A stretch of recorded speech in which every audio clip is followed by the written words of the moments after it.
నమస్కారం friends, Telugu web ట్యుటోరియల్స్కి స్వాగతం. Bootstrap సిరీస్లో పార్ట్ 11లో ఉన్నాం మనం. సో ఈ ట్యుటోరియల్లో మనం బూట్స్ట్రాప్ మోడల్ పాపప్ విండో గురించి చూద్దాం. Okay, so model popup window అంటే ఏంటి? సో బేసిక్గా ఇది ఏంటంటే, మనం ఏదైనా బటన్ క్లిక్ చేస్తే ఒక విండో ఓపెన్ అవుతుంది. అంటే మన సేమ్ వెబ్ పేజ్లోనే వేరే పేజ్లోకి వెళ్లకుండా అదే పేజ్లో ఒక సింపుల్ విండో ఓపెన్ అవుతుంది. సో మీరు ఇక్కడ చూసినట్టయితే ఒక సింపుల్గా నేను ఒక బూట్స్ట్రాప్లో ఒక డిజైన్ చేసినటువంటి ఒక డివ్ బాక్స్ ఉంది. ఓకే, సో ఇక్కడ మనకు ఒక చిన్న బటన్ ఉంది, ఇన్ఫో అనే బటన్ ఉంది. సో నేను ఈ బటన్ని క్లిక్ చేశానంటే ఇక్కడ చూడండి, మనకి ఈ విండో ఒకటి ఓపెన్ అయింది. అంటే ఈ డైలాగ్ బాక్స్ ఒకటి ఓపెన్ అయింది. దీన్ని డైలాగ్ అనొచ్చు, విండో అనొచ్చు. సో ఇది జస్ట్ ఈ బటన్ని క్లిక్ చేస్తే ఇది ఓపెన్ అవుతుంది. అండ్ అలానే ఇక్కడ ఈ క్లోజ్ బటన్ ఉంది, ఈ క్లోజ్ బటన్ని క్లిక్ చేస్తే వెళ్ళిపోతుంది. సో ఇది మనం చాలా వెబ్సైట్స్లో చూసాము, ఇలాంటి విండోస్ని, ఇలాంటి డైలాగ్ బాక్సెస్ని. అయితే బూట్స్ట్రాప్లో ఉన్న అడ్వాంటేజ్ ఏంటంటే, మనం ట్యాబ్స్, అకార్డియన్స్ ఇవన్నీ మనం చూసాము ముందర ట్యుటోరియల్స్లో. సో సేమ్ వాటిలాగానే ఇది కూడా జస్ట్ కొన్ని క్లాసెస్ ఇస్తే సరిపోతుంది, మనం ఈజీగా క్రియేట్ చేయొచ్చు. సో జస్ట్ ఈ బటన్ని క్లిక్ చేస్తే మనకి ఇలా ఒక డైలాగ్ బాక్స్ ఓపెన్ అవుతుంది. ఇక్కడ మీరు ఒక లాగిన్ ఫామ్ క్రియేట్ చేసుకోవచ్చు, ఒక రిజిస్ట్రేషన్ ఫామ్ క్రియేట్ చేసుకోవచ్చు, లేకపోతే జస్ట్ ఒక టెక్స్ట్ కంటెంట్ పెట్టుకోవచ్చు, ఇమేజెస్ పెట్టచ్చు. సో ఏదైనా చేసుకోవచ్చు. అయితే ఇది మనకి ఏదైనా బటన్ని క్లిక్ చేస్తే ఓపెన్ అవుతుంది అనమాట. సో ఇది వరకు ఈ డైలాగ్ బాక్సెస్ని జావా స్క్రిప్ట్లో చాలా పెద్ద కోడ్ రాసి క్రియేట్ చేసేవాళ్ళు. సో అలానే జేక్వెరీలో కూడా క్రియేట్ చేయొచ్చు, అయినా కూడా దానికి చాలా పెద్ద కోడ్ రాయాల్సి వచ్చేది. సో ఇక్కడ మాత్రం మనకి బూట్స్ట్రాప్లో మాత్రం అలాంటి సమస్య ఉండదు. జస్ట్ కొన్ని క్లాసెస్ ఇస్తే సరిపోతుంది, మనకి ఇలా ఈ అట్రాక్టివ్ డైలాగ్ బాక్స్ క్రియేట్ అయిపోతుంది. అయితే దీన్ని బూట్స్ట్రాప్లో మోడల్ డైలాగ్ అంటారు. ఈ మోడల్ డైలాగ్స్ చాలా ఈజీగా క్రియేట్ చేయొచ్చు మనం. అండ్ ఇంకొకటి ఏంటంటే, మనం సిఎస్ఎస్ స్టైలింగ్ ఇచ్చి వీటిని మన సొంత డైలాగ్ బాక్సెస్ లాగా కస్టమైజ్ కూడా చేసుకోవచ్చు. సో ఇది ఎలా చేయాలో మనం చూద్దాం. సో ముందర మనం కంటైనర్ వేసుకుందాం.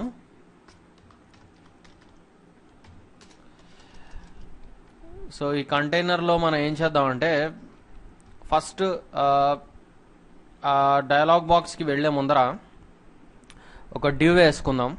ఆ డివ్లో dummy content, dummy text content, ఒక హెడ్డింగ్, అలానే ఒక చిన్న బటన్ క్రియేట్ చేసుకుందాం.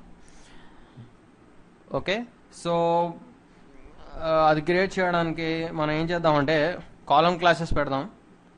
COLMD6 పెడదాం. 6 పెట్టేసి, అయితే మనం 6 పెడితే ఏమవుతుందంటే, మన కంటైనర్కి లెఫ్ట్ సైడ్లో వస్తుంది. అయితే మరి లెఫ్ట్ సైడ్ కాకుండా కొంచెం మన వెబ్ పేజ్కి సెంటర్లో వస్తే బాగుంటుంది ఈ డివ్. సో ఏం చేద్దామంటే, ఇంకొక క్లాస్ ఇద్దాం. మీరు ఈ బూట్స్ట్రాప్ సిరీస్ ఫాలో అవుతున్నట్టయితే, నేను మీకు ఆఫ్సెట్ క్లాసెస్ గురించి చెప్పాను స్టార్టింగ్ ట్యుటోరియల్స్లో. సో మీరు ఒకసారి చెక్ చేసుకోండి ఒకవేళ మీకు గుర్తులేదంటే. సో ఆఫ్సెట్ ఏం చేస్తుందంటే, బేసిక్గా మనకి మన డివ్ని కొంచెం పక్కకు జరుపుతుంది. కొంత గ్యాప్ ఏదైతే ఉంటుందో మన డివ్ పక్కన, ఆ గ్యాప్ని ఫిల్ చేస్తుంది. సో మీకు ఏదైనా డౌట్ ఉంటే నేను చెప్పిన స్టార్టింగ్ ట్యుటోరియల్స్లో మీరు రెఫర్ చేసుకోవచ్చు ఆఫ్సెట్ క్లాసెస్ అంటే ఏంటో. సో నేను ఆఫ్సెట్ 3 ఇస్తాను. సో ఇక్కడ ఇందులో మనం ఏం చేద్దామంటే, సో ఇప్పుడు ఒక కొత్త క్లాస్ వస్తుంది మనకి. సో ఈ డివ్లో మళ్ళీ ఇంకొక డివ్ పెడతాను. అయితే దాన్ని మనం వెల్ అందాం. వెల్. సో వెల్ అంటే ఏంటంటే, ఇది ఒక స్పెషల్ బూట్స్ట్రాప్ క్లాసే. ఇది మనకు ఒక సింపుల్ డివ్ని క్రియేట్ చేసేస్తుంది ఆటోమేటిక్గా. దీంట్లో మనం ఏదైనా పెట్టుకోవచ్చు, ఏ కంటెంట్ అయినా పెట్టుకోవచ్చు, ఇమేజెస్ పెట్టుకోవచ్చు, టెక్స్ట్ కంటెంట్ పెట్టచ్చు, ఏమైనా పెట్టచ్చు. సో ఫస్ట్ మనం జస్ట్ దీన్ని ఇలా క్రియేట్ చేద్దాం. అయితే పేరు మాత్రం వెల్ అనే పెట్టాలి. సో దీంట్లో మనం నెక్స్ట్ ఏం చేద్దామంటే ఒక h2 ట్యాగ్ క్రియేట్ చేద్దాం. అండ్ h2 ట్యాగ్లో మనం ఒక టెక్స్ట్ టైప్ చేద్దాం. ఇది హెడ్డింగ్ కోసం. సో మీరు ఏదైనా హెడ్డింగ్ పెట్టుకోండి. ఈ h2 ట్యాగ్స్కి ఒక క్లాస్ ఇద్దాం మనం. ఈ టెక్స్ట్ మనకి సెంటర్లోకి రావాలి. సో టెక్స్ట్ -సెంటర్ అని పెట్టాం. తర్వాత దీని కింద మనం ఒక పారాగ్రాఫ్ ట్యాగ్ పెట్టేసి ఒక డమ్మీ టెక్స్ట్ పెట్టుకుందాం. సో ఇందులో నేను ఒక డమ్మీ టెక్స్ట్ కాపీ చేసుకుంటాను.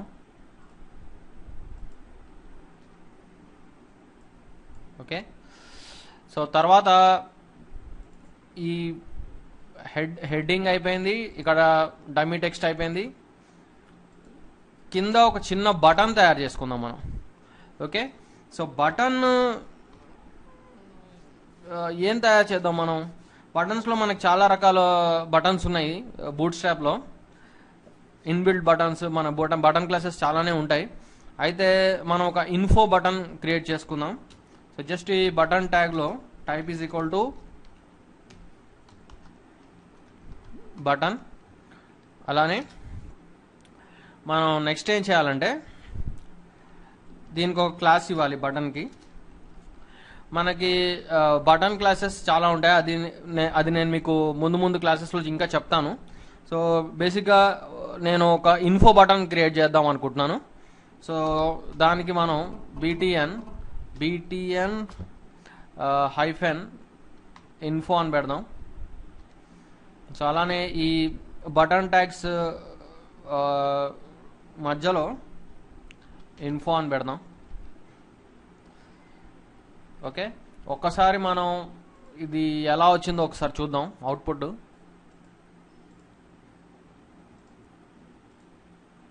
ఓకే.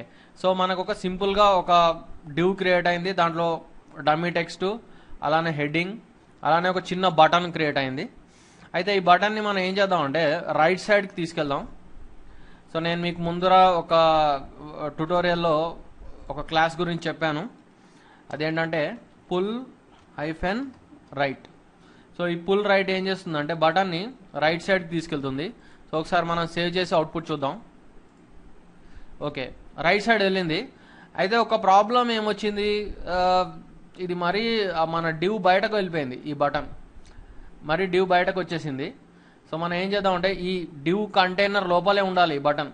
సో దానికి మనం ఏం చేయాలి, బేసిక్గా మనం సిఎస్ఎస్ స్టైలింగ్ చేయొచ్చు. అయితే అవసరం లేదు, దీనికి సిఎస్ఎస్ స్టైలింగ్ వరకు వెళ్ళాల్సిన పని లేదు. ఒక సింపుల్ ఒక క్లాస్ తోటి మనం ఈ ప్రాబ్లమ్ని సెట్ చేయొచ్చు. సో ఏం చేద్దామంటే మనం ఇక్కడ వెల్ అని ఏదైతే క్లాస్ ఇచ్చామో దీనికి ఇంకొక క్లాస్ ఇద్దాం, క్లియర్ ఫిక్స్ అని. సో ఈ క్లియర్ ఫిక్స్ క్లాస్ ఏం చేస్తుందంటే టోటల్ ఏదైతే బయటికి వెళ్ళిపోయాయో ఆ బయటికి వెళ్ళిపోయిన ఎలిమెంట్స్ని కరెక్ట్ ఆ డివ్ బాక్స్ లోపలే ఉండేలా అడ్జస్ట్ చేస్తుంది అనమాట. సో ఒకసారి మనం సేవ్ చేసి మళ్ళీ ఒకసారి అవుట్పుట్ చూద్దాం. సో ఇదిగో ఇక్కడ చూడండి. సో ఇక్కడ మనకి బటన్ కరెక్ట్ డివ్ లోపల సెట్ అయిపోయింది. సో ఇప్పుడు మనకు కొంచెం మన డివ్ నీట్గా కనిపిస్తుంది.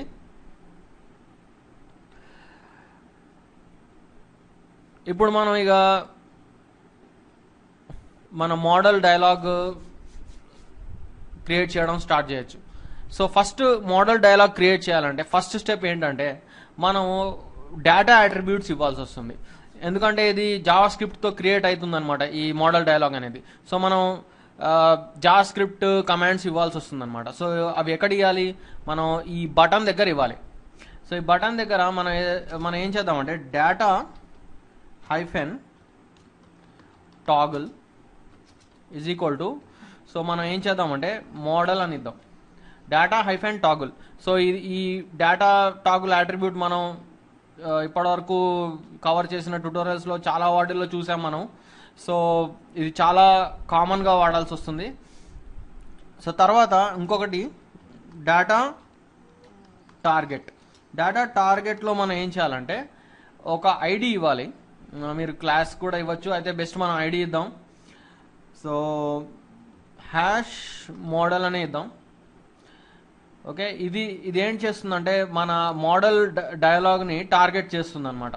సో ఇవి రెండు కంపల్సరీ ఇవ్వాల్సి వస్తుంది మన ఈ మోడల్ డయలాగ్ పనిచేయాలంటే. Data toggle is equal to model, data target is equal to hash model. మీరు ఏ పేరైనా ఇవ్వచ్చు, ఇక్కడ ప్రాబ్లం లేదు.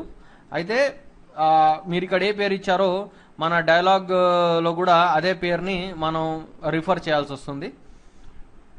సో ఇక్కడ మాత్రం డేటా టాగుల్లో మాత్రం మీరు మోడల్ అనే ఇవ్వాలి. సో ఇక్కడ మన వెల్ డివ్ ఎండ్ అవుతుంది. సో మనం కామెంట్స్ ఇద్దాం.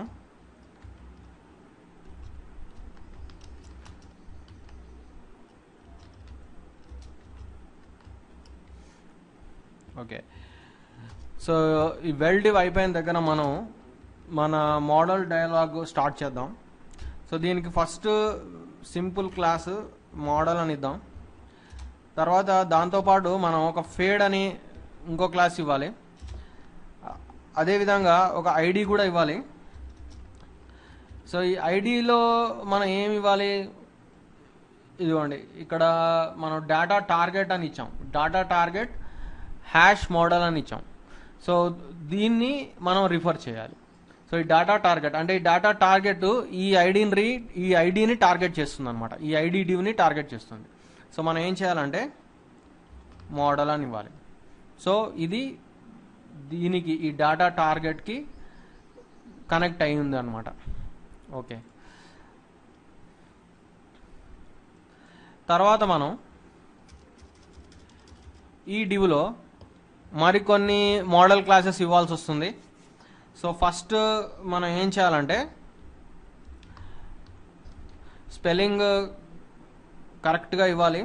మోడల్ హైఫెన్ డయలాగ్ అని ఇవ్వాలి. సో మోడల్ హైఫెన్ డయలాగ్ అనే ఒక డివ్ తీసుకోవాలి.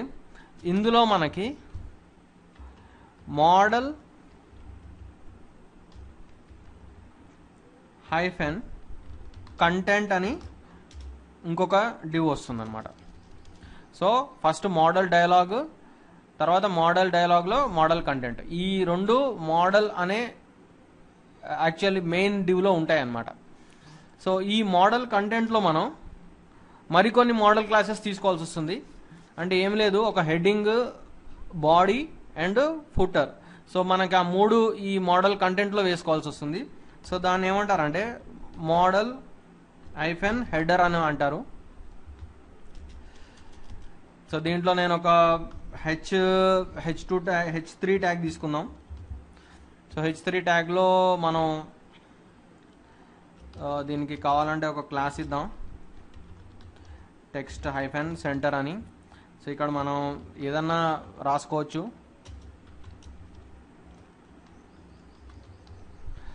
సో తర్వాత ఈ మోడల్ హెడర్ ఎక్కడైతే అయిపోతుందో అక్కడ మళ్ళీ ఇంకొక డివ్ తీసుకుందాం.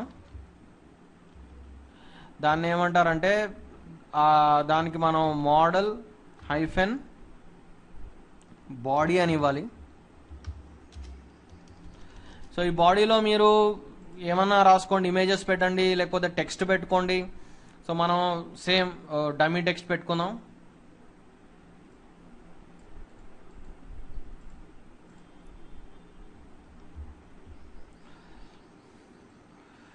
సో లాస్ట్కి మనం ఈ మోడల్ బాడీ ఎక్కడైతే అయిపోతుందో అక్కడ మనం ఒక మోడల్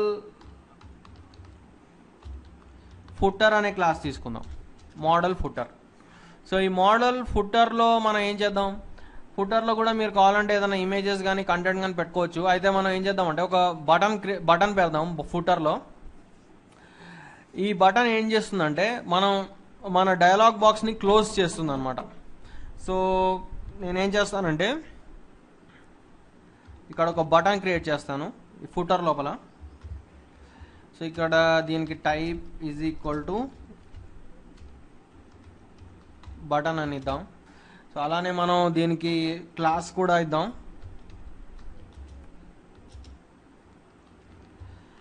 బీటీఎన్ డిఫాల్ట్ ఇద్దాం, డిఫాల్ట్ బటన్ పెట్టుకుందాం. అలానే మనం నెక్స్ట్ ఏం చేద్దామంటే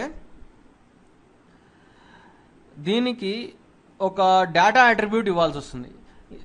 మనం ముందర డేటా టాగుల్, డేటా టార్గెట్ అనే ఈ జావా స్క్రిప్ట్ అట్రిబ్యూట్స్ ఇచ్చాం మనం. అయితే దీనికి కూడా ఒక డేటా అట్రిబ్యూట్ ఇవ్వాలి, ఎందుకంటే మనం ఇక్కడ ఒక క్లోజ్ బటన్ క్రియేట్ చేస్తున్నాం.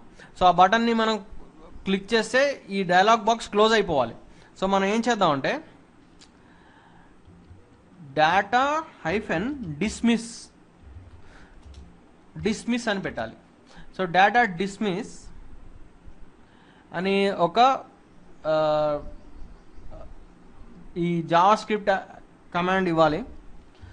సో దీంట్లో మనం దేన్ని క్లోజ్ చేయాలి, ఈ మోడల్ డైలాగ్ని క్లోజ్ చేయాలి. సో అందుకే నేను ఏం చేశాను, data -dismiss is equal to ఈ ఇన్వర్టెడ్ కొటేషన్స్లో మోడల్ అని పెట్టాను.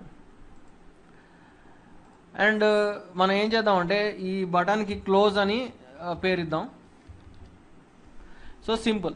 సో సింపుల్గా మనకి ఒక ఈ మోడల్ డైలాగ్ క్రియేట్ అయిపోయింది. ఒకసారి అవుట్పుట్ చూద్దాం ఎలా వచ్చిందో. సేవ్ చేయండి. సో ఇప్పుడు నేను ఈ ఇన్ఫో బటన్ని క్లిక్ చేస్తాను. సో చూడండి, సో ఎంత ఫాస్ట్గా, ఎంత సింపుల్గా, ఎంత ఈజీగా మనకి ఒక మోడల్ డైలాగ్ బాక్స్ క్రియేట్ అయిపోయిందో చూడండి. అండ్ అలానే నేను ఈ క్లోజ్ బటన్ క్లిక్ చేస్తే ఆ డైలాగ్ బాక్స్ క్లోజ్ అయిపోతుంది. సో ఇది చాలా సింపుల్గా మనకి క్రియేట్ అయిపోయింది. అండ్ ఇంకొక విషయం ఏంటంటే ఇది రెస్పాన్సివ్గా కూడా ఉంటుంది. సో మీరు దీన్ని ఒకసారి మొబైల్ వ్యూలో చూసుకోండి.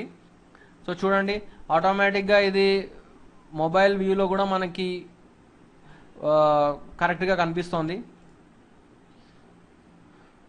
సో బూట్ స్ట్రాప్లో ఉన్న ప్లస్ పాయింట్ అదే అనమాట. మనం ఏది చేసినా బూట్ స్ట్రాప్లో అది అన్ని వ్యూస్కి సెట్ అయ్యే రకంగా వస్తుందన్నమాట.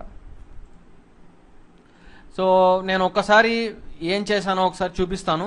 ఫస్ట్ మనం ఒక కంటైనర్ తీసుకున్నాం, తర్వాత దాంట్లో మనం ఈ కాలం క్లాసెస్ తీసుకున్నాము. తర్వాత మనం కాలం క్లాసెస్లో ఒక వెల్ అనే డివ్ తీసుకున్నాం. దాంట్లో మనం హెడ్డింగ్, డమ్మీ టెక్స్ట్, అలానే ఒక బటన్ తీసుకున్నాము. సో ఈ బటన్ని మనం రైట్ సైడ్కి పుల్ చేసాము, పుల్ రైట్ క్లాస్ ఇచ్చి. తర్వాత మెయిన్ ఈ బటన్లో మనం డేటా టాగుల్, డేటా టార్గెట్ అనే జావా స్క్రిప్ట్ కమాండ్స్ ఇచ్చాము. సో డేటా టాగుల్లో మోడల్ అని ఇచ్చాము అండ్ డేటా టార్గెట్లో ఐడి ఇచ్చాము. సో ఐడి పేరు కూడా మోడల్ అని పెట్టాము. అండ్ ఈ బటన్కి ఇన్ఫో పేరు ఇచ్చాము. తర్వాత ఎక్కడైతే ఈ వెల్ అయిపోతుందో దాని కింద మనము ఈ మన మోడల్ డైలాగ్ని స్టార్ట్ చేసామన్నమాట. ఈ మోడల్ డైలాగ్ క్లాసెస్ ఇచ్చామన్నమాట. సో ఇక్కడ నేను ఫస్ట్ మోడల్, ఈ క్లాస్కి మనం మోడల్ అని ఇచ్చాము ఫస్ట్ ఓపెనింగ్ డివ్కి. సో దానికి మోడల్ అని ఇచ్చి అలానే ఫేడ్ అని కూడా ఇచ్చాము. ఫేడ్ ఎందుకు ఇచ్చామంటే మనం అది ఫేడ్ అయితే వస్తుందన్నమాట క్లిక్ చేసిన వెంటనే. అండ్ ఐడి ఇచ్చాం. ఈ ఐడి మనకి ఈ డేటా టార్గెట్కి లింక్ అయి ఉంటుంది ఈ ఐడి. సో అందుకే మనం ఇక్కడ డేటా టార్గెట్లో హ్యాష్ మోడల్ అని ఇచ్చాం. మీరు ఇక్కడ పేరు ఏదైనా ఇవ్వచ్చు, కానీ ఇక్కడ ఇచ్చిన ఈ డేటా టార్గెట్లో ఇచ్చిన పేరే మీరు ఇక్కడ ఐడిలో ఇవ్వాల్సి వస్తుంది. తర్వాత మనం మోడల్ క్లాస్ కింద మోడల్ డైలాగ్ అని మరో క్లాస్ ఇచ్చాం. సో మరో డివ్ క్రియేట్ చేసాం.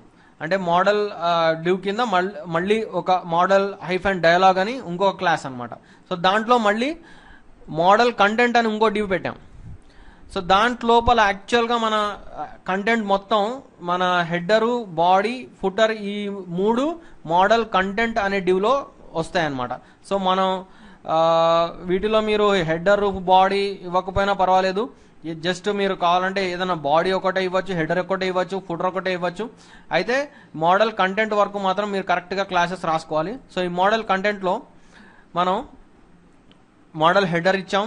ఆ హెడర్కి మనం తెలుగు వెబ్ ట్యూటోరియల్స్ ఈ H3 ట్యాగ్లో పెట్టాం మనం. అలానే మోడల్ హెడర్ తర్వాత మోడల్ బాడీ ఇచ్చి ఇక్కడ డమ్మీ టెక్స్ట్ పెట్టాం. అలానే తర్వాత మోడల్ ఫుటర్ అని ఇచ్చాం. సో మోడల్ ఫుట్టర్లో మనం బటన్ పెట్టామన్నమాట. సో బేసిక్గా డిఫాల్ట్ బటన్ btn-default అనే బటన్ క్రియేట్ చేసి దానికి మనం డేటా డిస్మిస్ అని ఇచ్చాం. ఎందుకంటే డయలాగ్ బాక్స్ జస్ట్ కనిపిస్తే సరిపోదు, దాన్ని క్లోజ్ కూడా చేయాలి. సో దాన్ని క్లోజ్ చేయడానికి మనం డేటా డిస్మిస్ అనే జావాస్క్రిప్ట్ అట్రిబ్యూట్ ఇచ్చాం. సో దానికి మనం మోడల్ అని పేరు ఇచ్చాం. సో అలానే ఆ బటన్కి మనం క్లోజ్ అనే పేరు ఇచ్చాం. So simple. సో ఇలా మీరు మోడల్ ఫుటర్ వరకు మనం క్రియేట్ చేసుకున్నాము సింపుల్గా. సో దీంతో మనకి చాలా ఈజీగా మనకు ఒక డయలాగ్ బాక్స్ క్రియేట్ అయిపోయింది. సో చూడండి, జస్ట్ మనం ఇట్లా క్లిక్ చేస్తే సింపుల్గా అట్రాక్టివ్గా ఈ మోడల్ డయలాగ్ మనకు ఓపెన్ అయింది. అండ్ వీళ్ళు క్లోజ్ క్లిక్ చేయగానే క్లోజ్ అయిపోయింది.